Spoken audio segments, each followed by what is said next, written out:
These are important questions that have been drowned out by the sound and fury about the American Inquisition.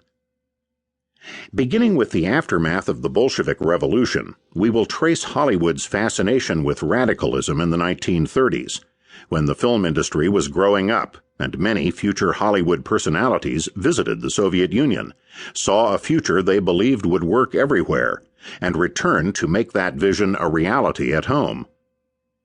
During the Depression and the rise of fascism in Europe, many of those who worked in the film world fell under the influence of such prophets and reacted to the gathering storm by tying their fortunes to those of the political left. Hollywood stars, directors, and writers came together to create a popular front of liberals and communists, united by their opposition to the Nazis and their support of the Democrats and Franklin D. Roosevelt. That unity was lost during the years of the Soviet Union's cynical non-aggression pact with Nazi Germany, signed in August 1939. But after Hitler, in June 1941, had invaded the USSR and the Soviets had entered the war, the liberal-communist alliance was repaired. Once again committed to supporting FDR and defeating the Führer, and promoting themselves as harbingers of history, the Communists achieved even greater influence in the film capital.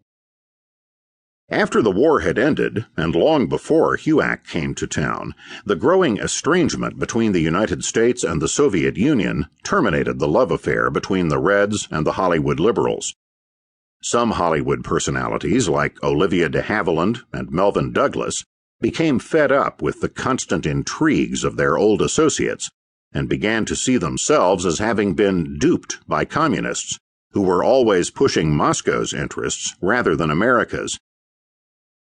By the time HUAC made its first post-war appearance in filmland, not only these liberals, soon to be stigmatized as Cold War liberals, but many communists too, had grown disillusioned with the party and began quietly drifting away.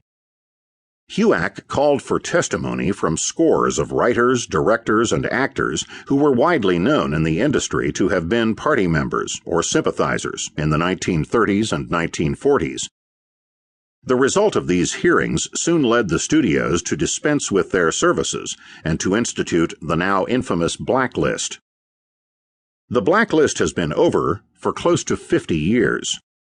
Yet intellectuals and Hollywood personalities have made sure that it lives on as an object lesson for a new generation. They have refashioned the time of the blacklist into a perverse parody of a golden age. Some contemporary Hollywood personalities try to associate themselves with this dramatic era in an effort to inflate their personae.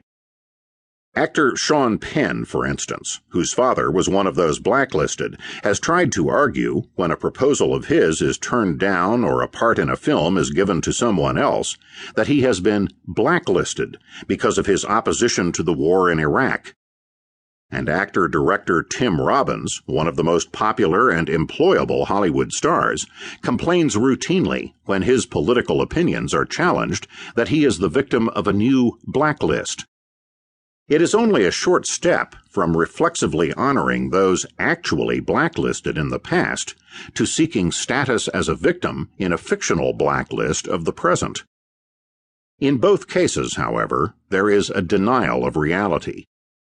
That reality is the subject of this book. Chapter 1. The Romance Begins.